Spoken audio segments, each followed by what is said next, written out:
কথা। ও রাম করে রাখকে গোপাল গোপী সঙ্গে হরি বল নিরন্তরে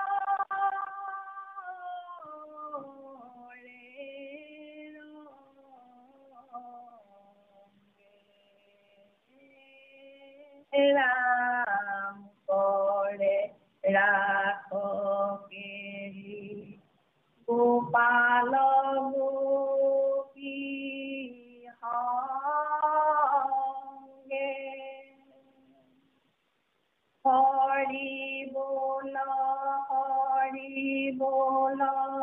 নিরন্তরে।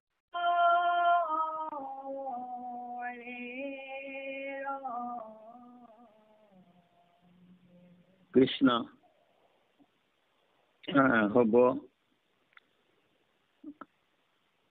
জয় গুরু শংকৰ সৰ্বগুণাকৰ যাকে নাই কেউ পাম তোহাৰ ঈশ্বৰ নকৰে শত কোটি বাৰ এক কৰোহ প্ৰণাম। আমাৰ আজি পাঠাচাৰ্য আই আৰু সমল ব্যক্তি ডেকা বাপ আৰু আমাৰ সুপৰিচালক হাতীমূৰীয়া বাপকে মুখ্য কৰি সমস্ত ভক্তি প্ৰেমী ৰসগ্ৰাহী ৰস বৈশ অৰ্থাৎ ৰস আমি পান কৰিব জানিব লাগিব। আমাক এই মহাৰাস এয়া মহাৰাস পাইছোহি আমি আৰু আমাক গুৰুজনে উপদেশ দিছে যে এই মহাৰাসৰ ৰস আস্বাদন কৰিবলৈ হলে কি কৰিব লাগে? ঘোষণাত ঘোষিলে ৰাম কৰে ৰাসকেলি গোপাল গোপী সংগে, অৰ্থাৎ ভকতৰ লগত ভগৱন্তই জীৱাত্মাৰ লগত পৰমাত্মাই ৰাস কৰিছে। অৰ্থাৎ আমাৰ আত্মায়ো পৰমাত্মাৰ লগত আমাৰ নিজকে সংস্থাপন কৰি ল'ব লাগে। চকু মুদি দিব, একান্ত মনে শ্ৰৱণ কৰক। মাত্ৰ কৰ্ণই শ্ৰৱণ কৰক আৰু মনেৰে হৰি হৰি হৰি হৰি নিৰন্তৰে কৰি থাকক আৰু জ্ঞান চক্ষুৰে সৈতে সেই ৰাস মহাৰাস দৰ্শন কৰি থাকক। কৃষ্ণই কেনেকৈ গোপীসকলৰ লগত ৰাস কৰিছে আৰু সেই গোপীৰ ঠাইত নিজকে সুমুৱাই লওক। আপোনাক আলিংগি আছে ভগৱন্তই। গতিকে এই ভাৱটো আমি যদি মনত লওঁ, হাতে পাছে সাজু হৈ ল'ব লাগিব আমি। গতিকে সকলোৱে এই মহাৰাসৰ ৰস আস্বাদন কৰো। আমাৰ কিৰণায়ে সেয়া আমাক শ্ৰৱণ কৰাই থাকিব। আমি সকলোৱে ৰস আস্বাদন কৰো। আমি প্ৰভু ভগৱন্তৰ অংশ। গতিকে জীৱ আত্মাই পৰমাত্মাৰ লগত এয়া আনন্দ উপভোগ কৰাৰ সময়। গুৰুজনে আমাক কৈছে কৰে ৰাসকেলি গোপাল গোপী সংগে হৰি বোল নিৰন্তৰে ৰংগ। কোনো কথালে মন নকৰিব, চকু মুদি দি লওক আৰু লৈ একান্ত মনে ৰাস উপভোগ কৰক। কৃষ্ণ মাধৱ হ'ব কিৰণাই ভক্তি ভাৱেৰে একেবাৰে তুমি নিজেও কৰি থাকা। সেইভাৱে সৈতে পাঠ কৰা কৃষ্ণ মাধৱ মাধৱ কৃষ্ণ পদ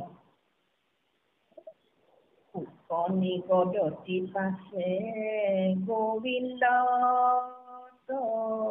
হিতে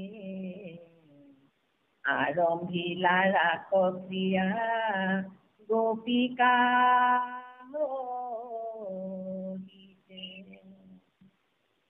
দুহু গোপী মাজে এক হৈলন্ত মাধৱ পৰ্বতী তথা ৰাস ক্ৰিয়া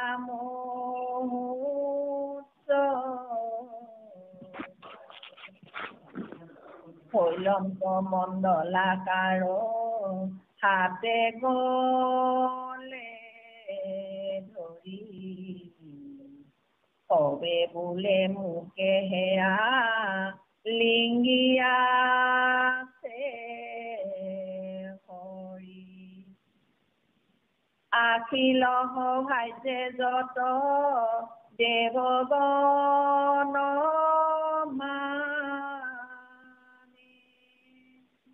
জুৰিয়া আকাশ আশী অসংখ্য বিমানে মাধৱৰ ৰাসক্ৰিয়া চাৱয়ে দিছি পাৱে দেৱে দুন্দুভি কৰিয়া পুষ্প দিছি প্ৰধান গন্ধৰ্বে অপেক্ষৰায়ে হিত মহাৰংগে গাৱে গোবিন্দৰ গুণ গীত কৃষ্ণ হমে নাচে হৱে সন্তোষে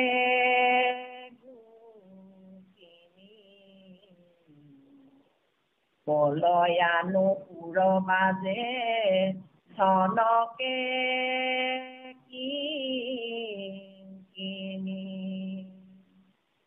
প্ৰকাশ কৰন্ত কৃষ্ণ গোপীৰ মধ্যত সুবৰ্ণমণিৰ মাজে যেন মৰ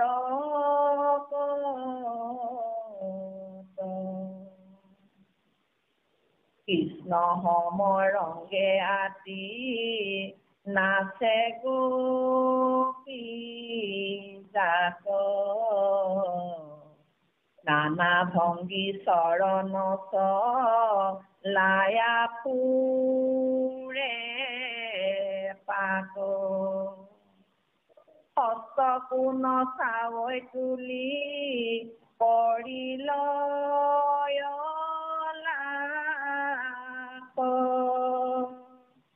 ভুৱ যুগ খেপিয়াক সাক্ষে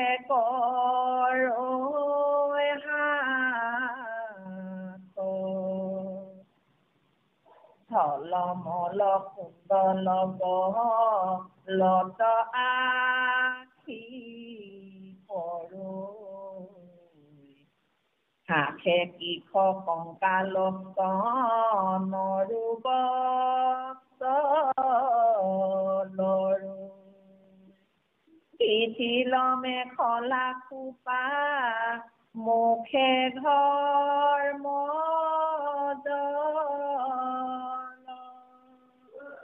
গাৱে কৃষ্ণ গুণ গীত গোপিকা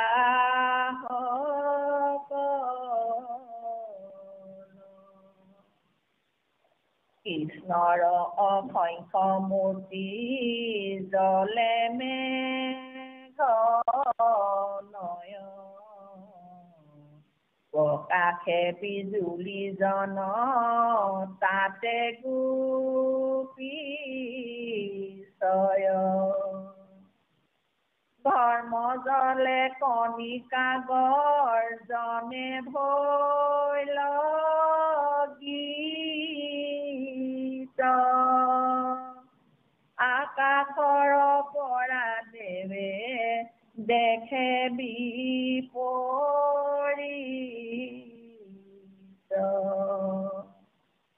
কৃষ্ণ আলিংগন পাই অশেষ হৰিষ কৃষ্ণ গুণ গীতে পুৰি লেকদ সুদিশ এহি মতে নিত্য গীতে কৃষ্ণ কতুশীল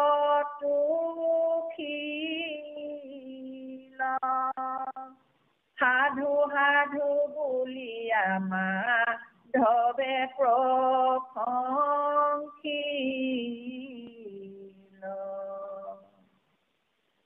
তাসম বাক বহুমান দিলন্ত মাধৱ আনন্দে আকুল মিলে মনে মহোৎসৱ গোপীৰ বৃত্তান্ত কথা শুনা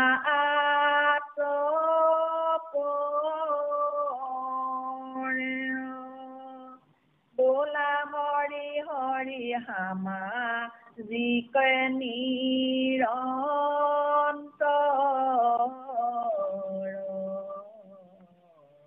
হৰি ৰাম কৃষ্ণ কৃষ্ণ কৃষ্ণ কৃষ্ণ কৃষ্ণ হৰি হৰি হৰি মাধৱ মাধৱ এয়া প্ৰভু ভগৱন্তই তেওঁৰ প্ৰিয় ভক্তা গোপীসকলৰ লগত মহাৰাস আৰম্ভ কৰিছে আৰু সেই গোপীৰ ঠাইলৈ আমি আমাৰ নিজকে লৈ গৈছো অলপ টান কথাটো হঠাৎ মনটো আমাৰ ইফাল সিফালৈ গুচি যায় গতিকে একান্ত ভাৱে আমি তাত মজিবলৈ যত্ন কৰিব লাগিব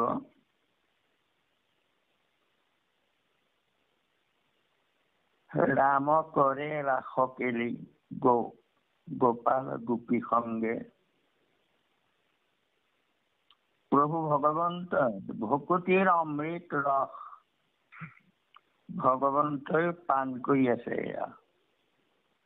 আৰু গোপীসকলে তেওঁৰ গুণ গীত গাই গাই ৰসৰ সৃষ্টি কৰিছে আৰু তেওঁলোকে ভকতিৰ অমিয়া ৰস পান কৰিছে আৰু প্ৰভু ভগৱন্তইও তেওঁৰ নামামৃত পান কৰি আছে শুকনি গৰতি পাছে গোবিন্দে তহিতে আৰম্ভিলা ৰাসক্ৰিয়া গোপীকা সহিতে দুয়ো গোপী মাজে এক ভৈলন্ত মাধৱ প্ৰবৰ তিল তথা ৰাস ক্ৰীড়া মহোৎসৱ প্ৰথম অৱস্থাত দুগৰাকী গোপীৰ মাজত এজন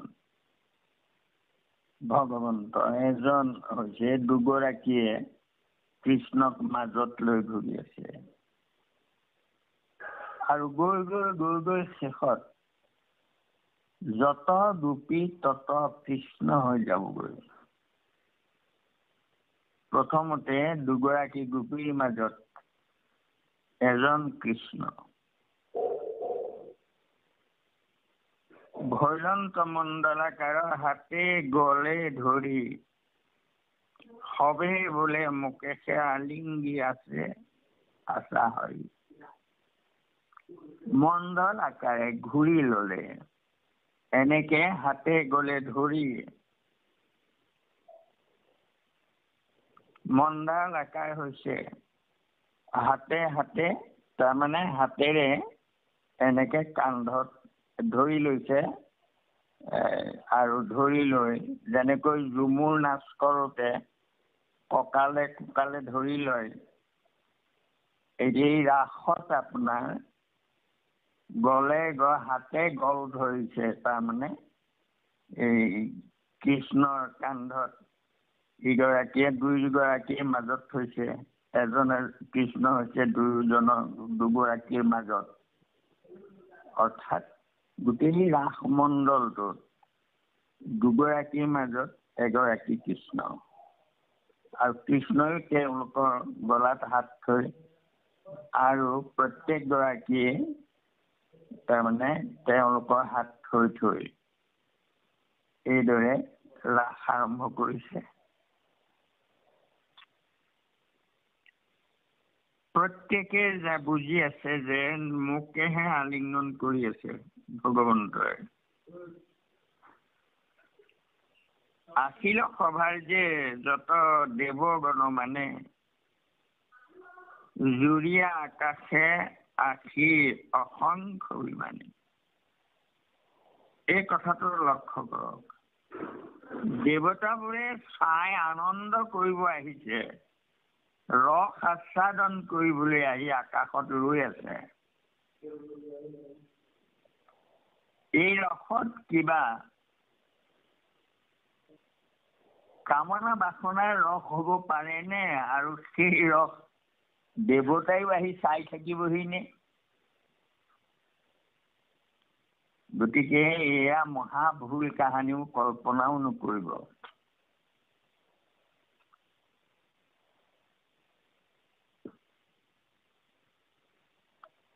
কৃষ্ণ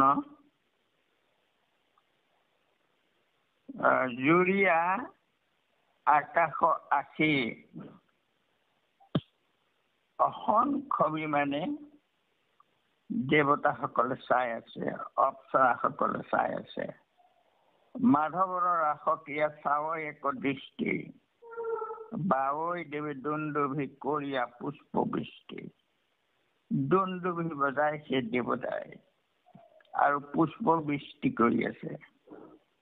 প্ৰধান গন্ধৰ্বে অপেশ্বৰায়ে সহিতে, মহাৰংগে গাৱৈ গোবিন্দৰ গুণ গীত। মহা আনন্দত গোবিন্দৰ গুণ গীত গাই আছে।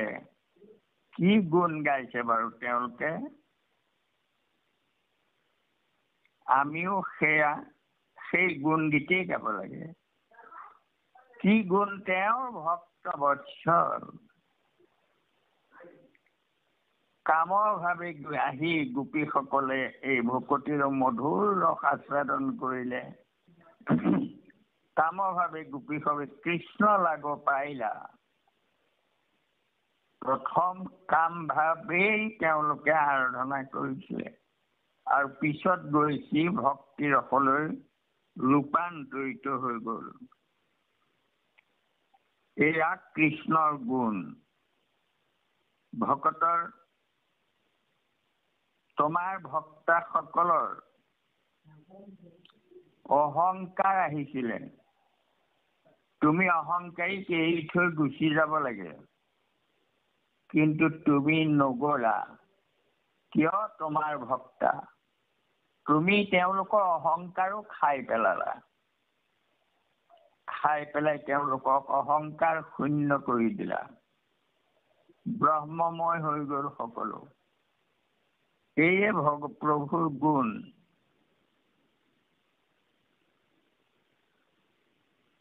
কৃষ্ণ মাধৱ মাধৱ। কৃষ্ণে সমে নাচে হবে সন্তোষী গোপিনী, বলয়া নুপুৰ বাজৈ জনকে কিংকিনী। এয়া নুপুৰ বাজিছে, বলয়া বাজিছে, কিংকিনী কঁকালৰ বাজিছে। প্ৰকাশ কৰন্ত কৃষ্ণ গোপীৰ মধ্যত, সুবৰ্ণ মণিৰ মাজে যেন মৰকত। এই মৰকত মণি, এই দুবিধ ৰত্ন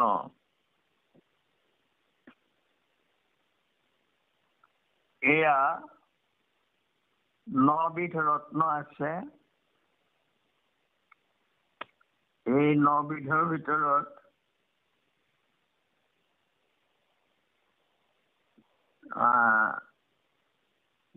পোৱাল, পান্না, মণি, মৰকত,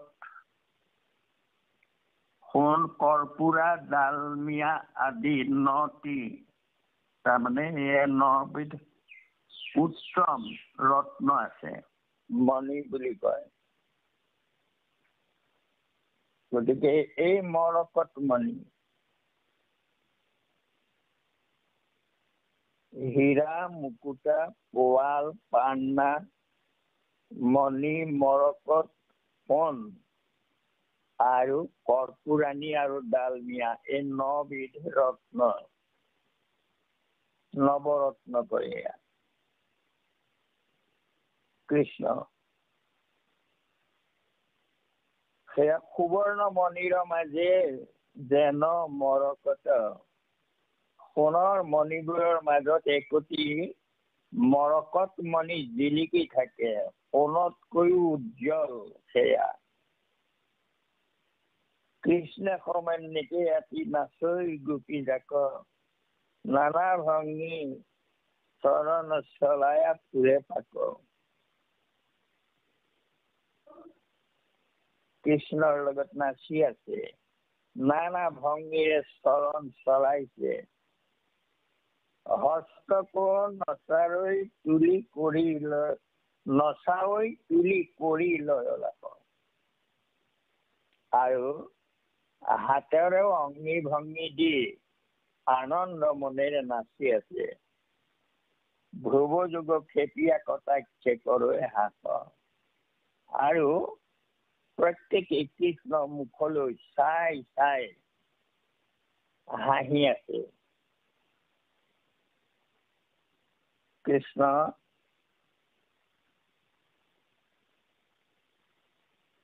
জলমল কুণ্ডল গলত আহি পৰে, হালৈ কৃষক কংকাল তনৰ বস্ত্ৰ লয়। কৃষক কংকাল অৰ্থাৎ কঁকাল খামুচীয়া বুলি কয়। অৰ্থাৎ কঁকালটো সৰু, নিতম্ব ডাঙৰ আৰু বক্ষ ডাঙৰ, কঁকাল সৰু, সেয়া তাৰমানে নিত্য উপযোগী দেহৰ গঠন সেয়া।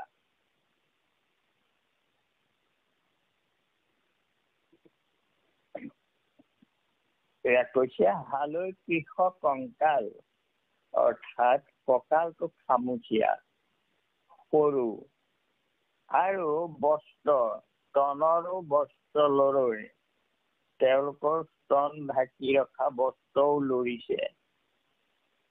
শিথিল মেখলা খোপা মুখে ঘৰ্ম জল, এই কঁকালৰ মেখলা আৰু খোপা এইবোৰ ঢিলা হৈ গৈছে, আৰু মুখত ঘৰ্মজল বিয়পি আছে।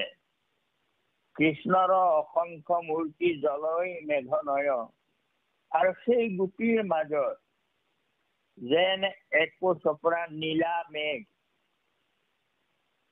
গোপীসকলৰ মাজত কৃষ্ণৰ অসংখ্য মূৰ্তি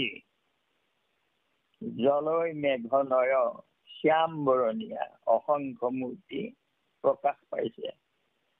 প্ৰকাশ হৈ বিজুলী যেন তাতে গোপী ছয়, কৃষ্ণৰ অসংখ্য মূৰ্তি তাৰমানে নীলা মেঘ, আৰু তাতে আকৌ বিজুলী প্ৰকাশ কৰিছে। কৃষ্ণ যেন বিজুলী মাৰি আছে তাত, ইমান জ্যোতি।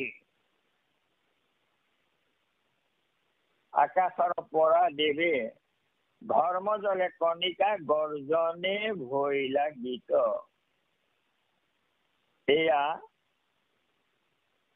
তাৰমানে ধাৰাসাৰ বৃষ্টিৰ হোৱাৰ সময়ত মেঘত যেনেকৈ বিজুলী মাৰে, আৰু সেয়া যেন বৃষ্টি, কি বৃষ্টি? দেৱতাসকলে পুষ্প বৃষ্টি কৰিছে আৰু গোপীসকলে গীত গাইছে আৰু কৃষ্ণ যেন বিজুলী, সেয়া বৰষুণ আহিছে গীত। কিহৰ বৰষুণ? ভকতিৰ অমিয়া ৰসৰ বৃষ্টি চলিছে, আহিছে। আৰু তাত এইবোৰ উপমা ইমান সুন্দৰ। কি বুলি কলে? কৃষ্ণৰ অসংখ্য মূৰ্তি। গোপিকাসকলে খোপা খুলকি গৈছে, বস্ত্ৰ লৰি আছে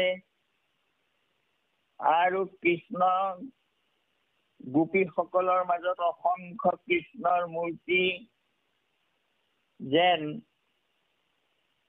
জলয় মেঘনয়, যেন সেয়া মেঘ, নীলা মেঘ, আৰু কৃষ্ণ যেন সেই মেঘৰ মাজত বিজুলীৰ ছটা, আৰু ঘৰ্ম জলে কণিকা। তাৰমানে সেই বৃষ্টিৰ কণিকাবোৰ ক'ত আছে? তেওঁলোক যে নাচি নাচি ঘামি গৈছে, এয়া যেন বৃষ্টিৰ কণিকা, সেই ঘামবোৰ।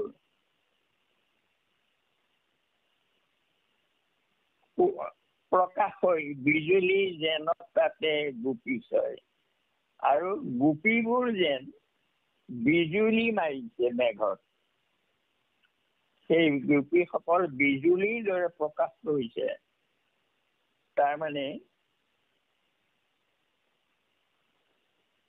ভকতিৰ ৰস কণিকা তেওঁলোকৰ মুখত যেন বিয়পি পৰিছে, আৰু গোপীসকলে বিজুলীৰ দৰে তাত প্ৰকাশিত হৈছে।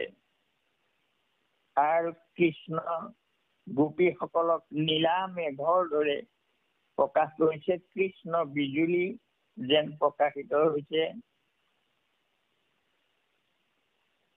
কৃষ্ণ আলিংগন পায়া অশেষ হৰিষ,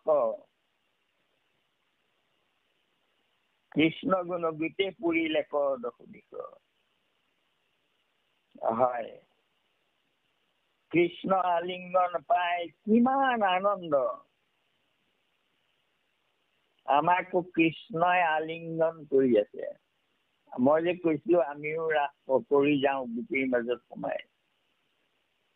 আমাৰ হৃদয়লৈ এই ভাৱটো যেন আমাক কৃষ্ণই ধৰি আছে, আমাৰ লগত তেওঁ ধেমালি কৰিছে।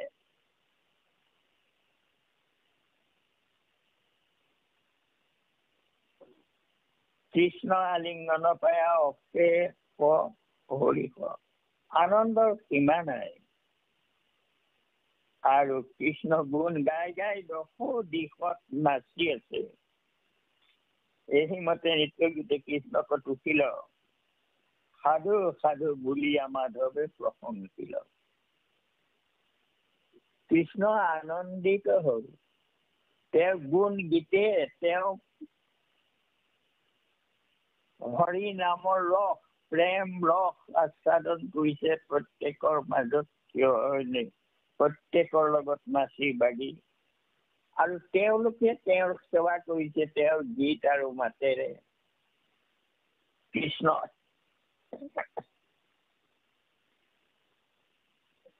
সম্বাক বহুমান মান দিলন্ত মাধৱ, এয়াৰ কিমান সন্মান দিলে, কিমান মান দিছে, এয়া আমিও পাম সেই মান। আনন্দে আকুল মিলৈ মনে মহোৎসৱ। আৰু যেতিয়া আমাৰ মনটো তাত সেই ৰাসত মিলি যাব, আমাৰ মনে অন্য একো নাভাবিব, কৃষ্ণক আমিও আমাৰ কান্ধত সাৱটি আছে, আমিও সাৱটি আছো। এই ভাৱটো যেতিয়া ভাৱেৰে ৰাস হয়, আৰু গোপীৰ বিতান্ত কথা শুনা আটক কৰে। আৰু তাৰ পিছত গোপীসকলৰ কাম জয় কেলি হব, বোলা হৰি হৰি সামাজিক নিৰন্তৰে। এয়া ৰাস আৰম্ভ হৈছে আৰু আমিও সেই ৰাস সম্পূৰ্ণ ৰাস উপভোগ কৰিবৰ কাৰণে নিজকে প্ৰস্তুত কৰো। নিৰন্তৰে হৰি বলো। আৰম্ভণিত কলে হৰি বলো নিৰন্তৰে ৰঙে। আকৌ শেষত আৰম্ভণি আৰু শেষ দুয়োটা চাও। মাজৰ খিনিটো কি বুলি থাকিম?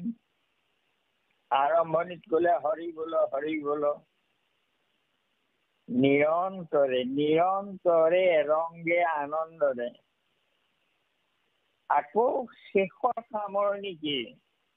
গোপীৰ বৃত্তান্ত কথা শুনা আকৌ পৰে, বলা হৰি হৰি সামাজিক নিৰন্তৰে। সেয়া নিৰন্তৰ হৰি বোলাবৰ কাৰণে মহাপুৰুষ কৃপা আৰু গুৰুজনে আমালৈ ৰসৰ ভাণ্ডাৰ আগবঢ়াই থৈ গল। আমি সেয়া উপভোগ কৰিছো, প্ৰত্যেকেই আনন্দ পাইছো আৰু আনন্দ পাম। ভগৱন্তৰ কৃপা বৰ্ষণ হব আমালৈ, হৈছে ইতিমধ্যে। নহলে আমি এইদৰে এয়া আস্বাদন কৰিব নোৱাৰিলোহেঁতেন। এয়া গুৰুজনৰ কৃপা, গুৰুৱে আমালৈ থৈ গলে এয়া বাণী, আৰু আমি তাকেই আস্বাদন কৰি নিজকে ধন্য কৰিছো। কৃষ্ণ মাধৱ মাধৱ মাধৱ হব। এয়া ময়ো ইমান প্ৰস্তুত হব পৰা নাই, চেষ্টাহে কৰি আছো। আপোনাসকলেও চেষ্টা কৰক। এদিন আমি সঁচাকৈ এই ৰসত মজি যাব পাৰিম। এদিন পাৰিম, এতিয়া পৰা নাই। কিন্তু আমি হতাশ নহওঁ। এদিন নোৱাৰিলেও যে আমি হবগৈ নোৱাৰিবও পাৰো সেইদৰে। তথাপিতো আমাৰ ফলন নহয়। আমি দুনাই ৰাস কৰিবলৈ আকৌ আহি থাকিম। ৰস আস্বাদন কৰি থাকিবলৈ আমি আহি থাকিম বাৰে বাৰে, পূৰ্ণ যেতিয়ালৈকে নহয়গৈ। সেয়া আমি আশা ৰাখিম সকলোৰে হৃদয়ত। আক্ষেপ নকৰো আমি পৰা নাই বুলি, কিন্তু আমি আক্ষেপ এইটোহে কৰি থাকিম, কিয় নোৱাৰো। গতিকে প্ৰভুৰ কৃপা প্ৰাৰ্থনা কৰিম। প্ৰভুৰ কৃপাৰ অবিহনে একোৱেই নহয়, গছৰ পাত এটাও নলৰে। আৰু তেওঁ ইতিমধ্যে আমাক কৃপা কৰিয়ে আছে, আমাক জীয়াই ৰাখিছে। আমাক শাস্ত্ৰ পঢ়িবলৈ আমাক মুখ দিছে, আমাক চকু দিছে, আমাক হাত দিছে, সকলো কৰ্মক্ষম কৰি ৰাখিছে। গতিকে ভগৱন্তৰ কৃপা আমি নিশ্চয় পাম। পাইছোৱেই, পাম নহয়, মই ভুলকেহে কৈ থাকো। আমি পাইছো। আমাৰ সমান ভাগ্যৱন্ত নাই বুলি আমি ভাবিব লাগে। কৃষ্ণ ইমান সুন্দৰ কথাখিনি আমি নিজে উপলব্ধি কৰিব পৰা নাই সম্পূৰ্ণ। তথাপিতো আপোনালোকক উপদেশ দিবলৈ গৈছো। গতিকে এয়া অপৰাধ হব পাৰে। সৰ্ব অপৰাধ মৰিকন কৰিব, কোটি ধৰা অপৰাধ এনেকে কব মই দিলা। হে হৰি মুখদাস কৃপাময় শ্ৰীমন্ত শংকৰ হৰি ভকতৰ জানা জ্ঞান ফলচতৰ তাহান্ত বিনাই নাই। আমাৰ পৰম গুৰু আমাৰ পৰম গুৰু কৃষ্ণ কৃষ্ণ মাধব মাধব কোন ৰাগ তুমি দোহাই দিয়া কৃষ্ণ কৃষ্ণ কৃষ্ণ কৃষ্ণ। তাখম বা